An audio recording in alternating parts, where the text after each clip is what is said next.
In Latvian folklore, the goddess Laima weaves the threads of fate. She guarantees that individuals experience both challenges and blessings in their lives.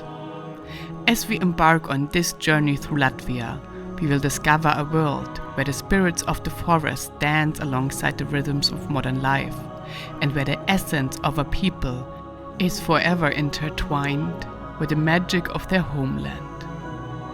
And on this trip through Latvia, Laima definitely guaranteed our challenges with our first breakdown.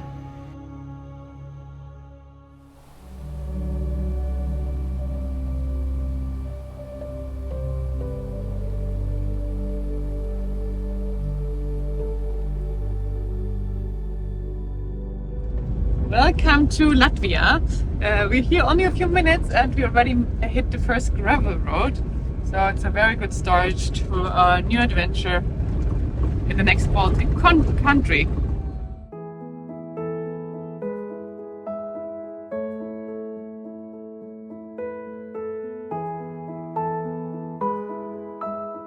Latvia greeted us with some dusty gravel roads for an amazing kickoff of this trip.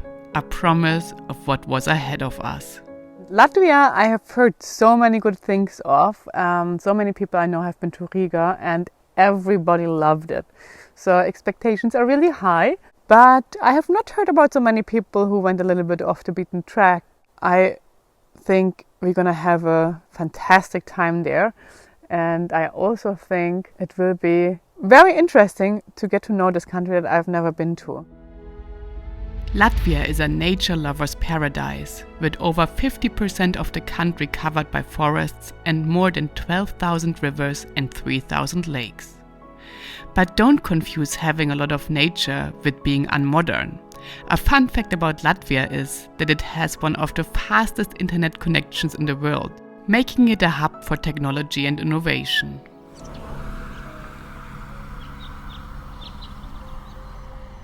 The lovely hotel we just booked an hour before our arrival was right at the railways of the city Alūksne, that lies idyllically on a lake and was the place that was recommended to us by everyone when visiting East Latvia. And actually being situated right at the railway is a very good thing in Alūksne. The old train to Alūksne, affectionately known as Bānītis, has been a cherished fixture of the region since its inaugural journey in 1903. This narrow gauge railway, once a vital lifeline connecting the city to the rest of the country, now serves as a charming testament to Latvia's rich transportation heritage. Today, tourists flock to Alūksne as they travel along the 33 kilometers route in meticulously restored vintage carriages. You, by the way, have a lot of time to enjoy the landscape around you, because its maximum speed is 35 kilometers per hour.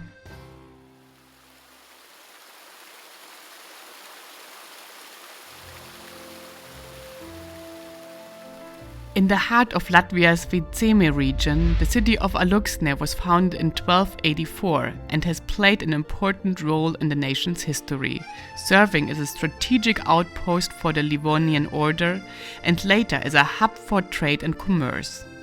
Today the city draws visitors from around the world with its stunning array of architectural wonders, including the red brick towers of the old castle ruins and the elegant facade of the new castle. But Alūksne's appeal extends far beyond its historical landmarks, with the crystal clear waters of Lake Alūksne, on which you can enjoy sightseeing boat tours, rent your own boat, or just sit in a cozy cafe on its shores, or even play beach volleyball.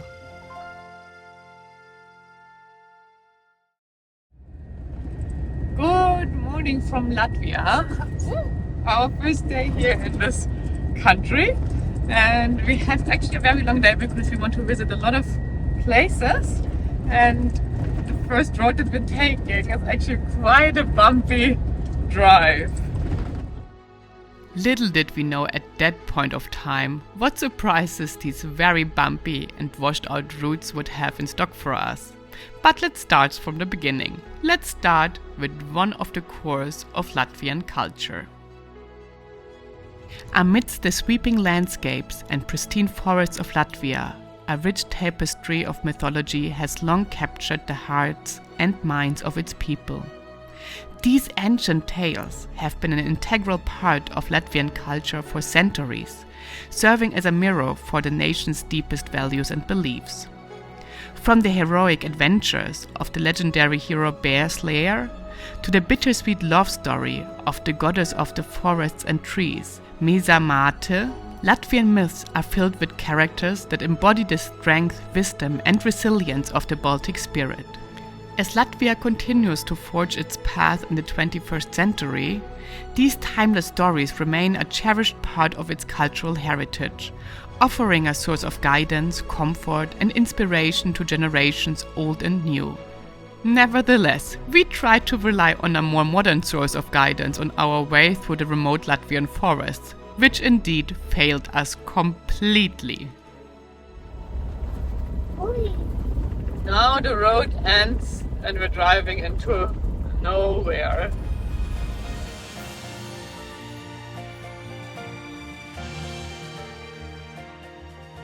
Soon the road starts again.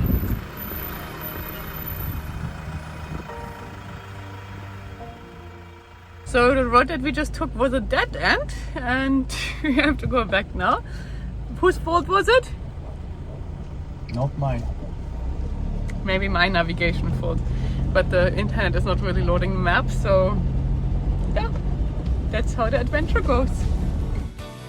Yes, who tries to find the smallest woods off the beaten track sometimes can end up in a dead-end road, but it's always worth it somehow. And since we couldn't rely on our modern devices, we just trusted the Latvian gods, and soon we were back on track, heading towards central Latvia and one of its most popular regions. We are now entering an area that is called the Switzerland of Latvia, so we're very curious about that. It's supposed to be beautiful nature, but also very beautiful little villages. The Switzerland of Latvia, as it has come to be known, is a testament to the raw, untamed splendor of Baltic landscape, with its rolling hills, shimmering lakes, and cascading waterfalls. This area has become a mecca for outdoor enthusiasts, offering a wide range of activities such as hiking, cycling, and kayaking amidst the stunning backdrop of Gauja National Park. But the Switzerland of Latvia is more than just a natural wonderland. It is also a region steeped in history and culture, from the Gothic spires, its famous castles, to the traditional crafts and folklore of the local villages. And our drive through Little Switzerland started with visiting the town Cēsis, which is an attraction by itself. In the rolling hills of northern Latvia, the historic town of Cēsis has long been a magnet for travelers seeking to uncover the secrets of the Baltic's medieval past. Founded in 1206, Cēsis was once a major center of the Livonian Order, a powerful military organization that dominated the region for centuries. Today, the town's rich history is on full display at the iconic Cēsis Castle, a sprawling fortress complex that dates back to the 13th century and has been carefully restored to its former glory.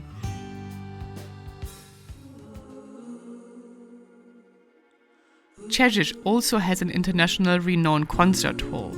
The stunning venue of Vidzeme has been masterfully integrated into the restored ruins of a 19th century church. With its world-class acoustics and diverse programming, the concert hall has become a beacon for music lovers and cultural enthusiasts from around the globe. Hand in hand with the concert hall, Cēsis also developed a great culinary scene. Rumors has it that Cēsis has some of the best restaurants in all of the Baltic states.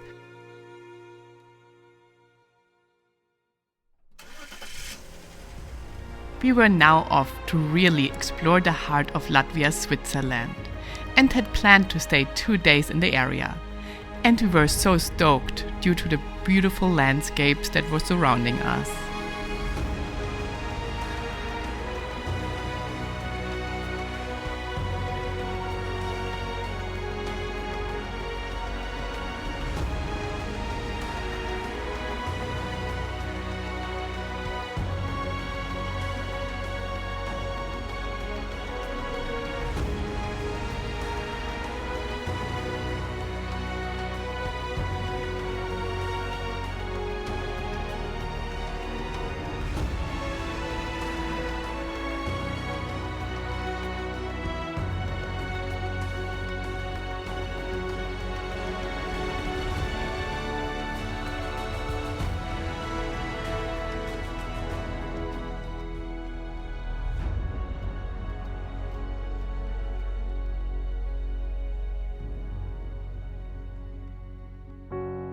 Who travels knows. Travel plans are made for having to change them due to unforeseen circumstances.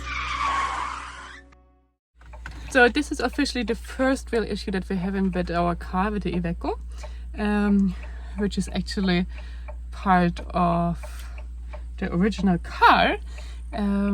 We heard a very strange noise when we were driving in gravel and stopped, and in the beginning couldn't see anything, and then eventually we stopped again because it was very strange. That then also came back a little bit on asphalt, and look what we found. This part came off, and that belongs here above the wheel. Crazy. We also have no tools with us, beginners. No, actually not. Didn't think I will need them. With the motorcycle I always carry some. And I think it came off because we drove a lot of gravel the last days, and the screws were just so loose that when we stopped now and saw that it is loose, it was only attached to one screw, and I could screw out this one screw with my fingers because it was so loose. So it's just the screws that didn't really hold. I guess the gravel was already too much for that. So now we will try to not drive any gravel roads no more until we're in Riga, or maybe at a workshop or somewhere at a Baumarkt, where we can buy actual new screws, or where someone can help us to put this on. This is not the first time I have been losing screws and parts of my vehicle due to driving on extreme washboard for hours and hours, days and days. In Argentina on my world trip, my motorcycle front brakes came off and I had to continue without them for hundreds of kilometers until I reached the next small town. And do you guys remember when I nearly lost my Peña on Azieta road? Well, seems like driving a motorcycle or driving a camper van is not so different after all. So we're in this lovely town now, and this lovely area that is actually not that far from Riga, like 1.5 hours. And it's supposed to be very beautiful, and we thought about maybe even camping here or spending some time here. But due to our little incident, we decided to go to Riga now quick, because it's Friday and we would prefer that someone checks under there also if there's nothing damaged or so. So we want someone in a workshop to check, and if we don't go today, all the workshops are going to be closed on Sunday. So we're going to head to Riga today. Maybe we can still make it to a workshop. It's already later in the afternoon, so probably not that easy, but we will see. Otherwise we go tomorrow morning. The historic town of Ligatne, with its red-roofed houses and cobblestone streets, has long been a favorite destination for Latvians seeking to escape the stress of the city life and reconnect with nature. Ligatne has a cable ferry that has been transporting passengers across the Gauja River since the 19th century, a family-owned winery, nature trails where you can find bears, wolves and lynx, and the Ligatne Paper Mill Village, a beautiful preserved 19th century industrial complex that offers a fascinating glimpse into Latvia's rich cultural heritage. And not to forget the surrounding lush forests. I think you get the idea why we wanted to stay here and spend a whole day exploring the area. But instead, we found ourselves on these roads straight to Riga. On the way to the capital city Riga, I was trying to find a place that would be able to fix our car and furthermore check all the other screws for being loose. And there was only one that was still open on this late Friday afternoon and looked as if they could accommodate a bigger vehicle like ours. And we literally arrived 5 minutes before they were about to close. So we were not too hopeful. That's perfect. Oh, I'm so happy.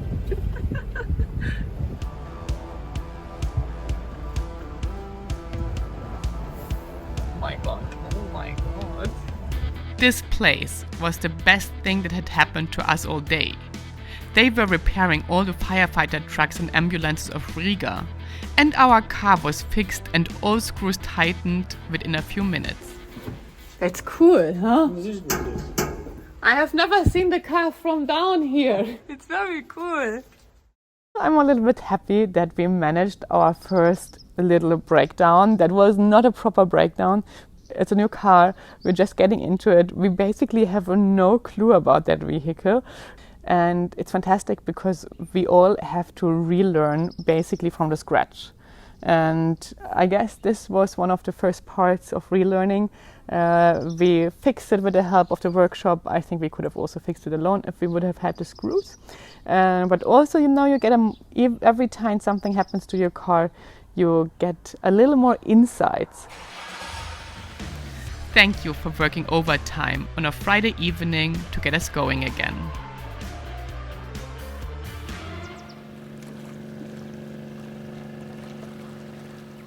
Welcome to beautiful Riga. We made it here yesterday after our little car problem. Doesn't matter so much because now we have a whole day here and it's gonna be lovely, I think. We're about to explore Old Town now and I will take you with me.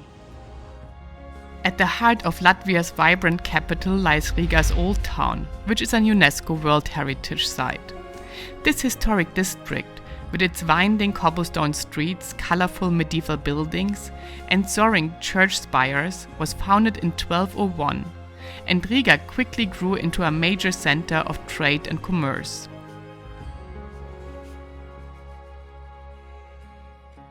In walking distance of Riga's Old Town, you can find my personal highlight of the city, the Central Market. I'm at the big Riga market now and shopped actually already some nice things for tomorrow. And you see the atmosphere here. It's super nice. I thought it's kind of touristic, but it's actually not. The Central Market of Riga is housed in 5 Zeppelin hangars from the 1920s. These enormous structures, which once housed German airships during World War I, were repurposed in 1930 to create one of the largest covered markets in Europe. Today, the Central Market is the place for buying Latvian delicacies or fresh food, with over 3,000 vendors offering everything from fresh produce and artisanal cheese to smoked meats and traditional handcrafts. If you can only try one restaurant in Riga, I would recommend the lovely Tales, which is more high-end, but situated right in Riga's Art Deco quarter. This compact district boasts one of the highest concentrations of Art Deco buildings in the world. The origins of this quarter date back to the 1920s and 1930s, when a new generation of Latvian architects emerged, eager to experiment with the latest styles and techniques from across Europe. The result was a stunning array of buildings that blended the sleek geometric forms of Art Deco with the rich ornamentation and craftsmanship of traditional Latvian design.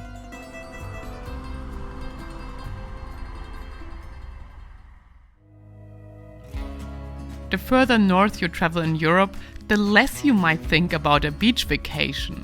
But Latvia is indeed famous for its beautiful seaside.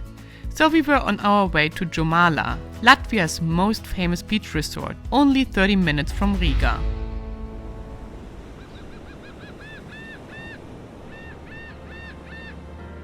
Jomala translates to seaside in Latvian, and this stunning stretch of coastline spans over 30 kilometers. Jomala first gained popularity in the 1830s, when wealthy aristocrats from across the Russian Empire began flocking to the area to enjoy its mild climate, mineral springs, and therapeutic mud baths. Word of Jomala's healing power soon spread, and the town's golden age came in the early 20th century, when it was home to a vibrant community of writers, painters, and musicians who helped establish it as a cultural hub of the Baltic region. I have to admit that I was not too keen on visiting Jomala, as it sounded very popular to me. But I was surprised how beautiful it really was, and definitely worth to go. But we were still looking for a little more quiet part of the coast. So we only spent a little time in Jomala and went further on because the weather was not so good. And as you can see, the sun came out now, and we're only half an hour further. There's a nature reserve, and we thought we're going to check out some of the more remote beaches here. And look already how beautiful this view is. Very curious now about the beach here.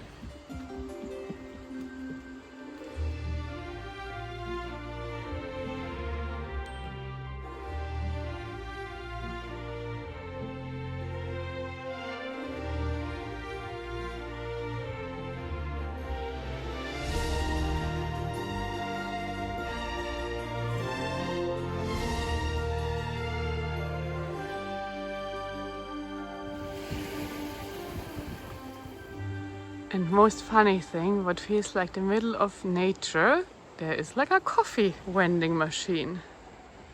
Well, I guess that's nice. Oh, they think we have food. Of course. Why else you think they're all coming to us?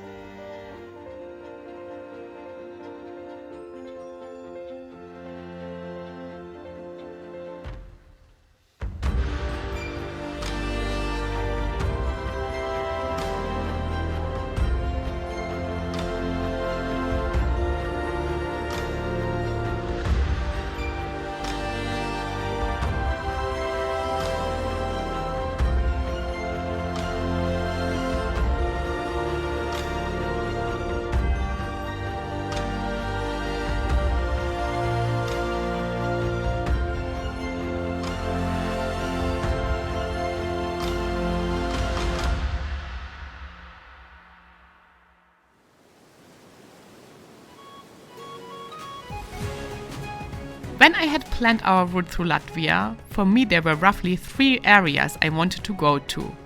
The forest region that stretches all the way from Riga to the Russian border in the east and that the Switzerland of Latvia belongs to, the beaches in the north and west, and the more central southern region that was supposed to be more open with fields and farms, but therefore promised to offer some cultural treasures in the middle of its countryside. Latvia has a lot to offer. It has actually a bigger touristic infrastructure in some parts than Estonia has, and is probably a much more popular travel destination. Like, for example, all these beaches close to Riga. I mean, you really can go there and have like a full-on proper beach vacation, while in Estonia places, at least from my feeling, it was really much more still nature. And Latvia too, as soon as you get off the beaten track, you see that in the videos also. The Latvian flag, which features a white stripe between 2 maroon stripes, is one of the oldest flags in the world, dating back to the 13th century. Latvia has been inhabited since 9000 BC, with Baltic tribes settling in the region around 3000 BC. From the 13th to the 16th century, Latvia was part of the Livonian Confederation, before it came under Swedish rule in the 17th century. In the 18th century, Latvia was annexed by the Russian Empire and remained part of it until the early 20th century. Similar to its neighbor Estonia, Latvia was striving for independence in the aftermath of World War I and the Russian Revolution, but getting under the Soviet and Nazi occupation from 1940. In the late 1980s, together with Estonia, Latvia was at the forefront of the Singing Revolution, a non-violent resistance movement against Soviet rule that led to Latvia's independence in 1991. Latvia is home to some of the most spectacular Renaissance castles in Northern Europe. One of the most impressive examples is Jelgava Palace, a Baroque masterpiece that was built in the 1730s. But we only drove by Jelgava, because we had chosen to visit another castle. And this is the town road that is leading to the castle. It's supposed to be very close, but not much going on here. Not even a sign. So this is crazy. This castle that we're going to is supposed to be huge. There's no signs for it, nothing. We have been arriving pretty much on a very bad gravel road. So now we will see. We think that this road might go just to the castle. We think that after the trees here, it might just appear magically.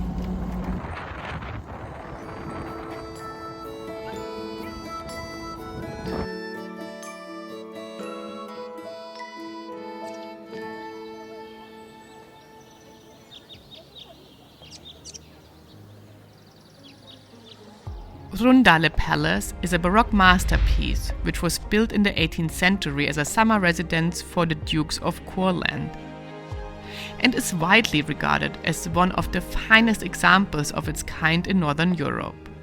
Designed by the renowned Italian architect Francesco Bartolomeo Rastrelli, who also created St. Petersburg's iconic Winter Palace, Rundale Palace is often referred to as the Versailles of the Baltic states. Surrounded by a sprawling French-style garden with geometric flower beds, sculptures and fountains, Rundale Palace offers a glimpse into the extravagant world of the Latvian nobility. So that was one of the most important castles here in the Baltic states, and it's kind of our last stop here in Latvia, because now we're going to an accommodation still in Latvia, and tomorrow we're already going to Lithuania. So stay tuned, and I think our accommodation tonight might be nice again. We initially had planned to camp, but the open fields of the area and lack of tiny forest roads like on our first part of the trip didn't make camping very attractive. So we decided to book another accommodation because we found one that seemed to enrich our stay more than just being by ourselves in the van. And we indeed found the hotel we loved most in all of our stay, with also a quite reasonable price for how nice the accommodation was. If you have to choose one hotel in the Baltic states to stay at, I would choose Hotel Michaelis.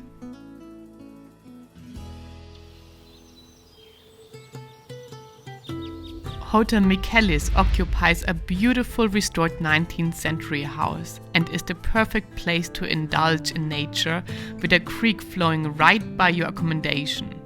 It also stands as a testament to one man's lifelong passion for preserving and celebrating the country's automotive history. Michaelis Bendix has dedicated his life to seeking out and restoring Latvia's most iconic and significant vehicles. At the heart of the hotel lies the Old Barn exhibition, a space filled with over 100 vintage cars and motorcycles, each one a masterpiece of engineering and design. From sleek Art Deco inspired roadsters to rugged military vehicles that saw action in World War II, the collection spans more than a century of automotive history and offers a fascinating glimpse into Latvia's past. You even find cars that were used in movies like James Bond. Hotel Michaelis is not only for vehicle lovers. On the grounds there are plenty of old barns, showing old handcrafts and the history of the former farm, which gave us a deeper insight into the whole region and connection to the place and Latvia's history. I have to admit, Latvia of the Baltic countries, I think, will stay in my mind as the country where we probably missed out on the most, or at least where I have the feeling where we missed out on the most, because we had planned to visit so many things and go to so many areas, and in the end it got a little bit short due to our little issue that we had with the car. And that's traveling too, you know, you have all these plans, you have it figured out, you have these beautiful areas you want to go to and that you want to see, and then something with your vehicle happens, or you get sick, or something else happens, and you have to change your plans completely. Laima, the goddess of fate, provided us with an adventure in Latvia. She opened the doors to old palaces and castles, to picturesque towns and a metropolitan capital city, but also to pristine beaches, wild forests, and remote roads off the beaten track, where we would not meet a single soul for hours. Laima, the goddess of fate, also provided us with challenges. Bumpy washboard roads, places where navigating with maps became impossible, and the first breakdown of our camper van ever, that led us straight into the arms of the most friendly Latvian people. If you plan a journey in Latvia, make sure to leave enough space for Laima's directions.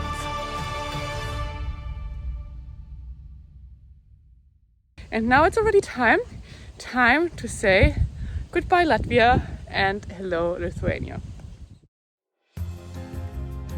Guys, this was our journey to Latvia, and that means there is only one Baltic state left to visit. If you liked the trip in Latvia and the nice guys in the workshop who helped us through our misery, give this video a thumbs up and comment, and stay tuned for our road trip in Lithuania. the country we had heard the least beforehand, maybe even surprised us the most. Find out how we ended up at the most beautiful lake, how I barely could sleep in our van, and why we were surrounded by thousands of crosses when it's time to got to go.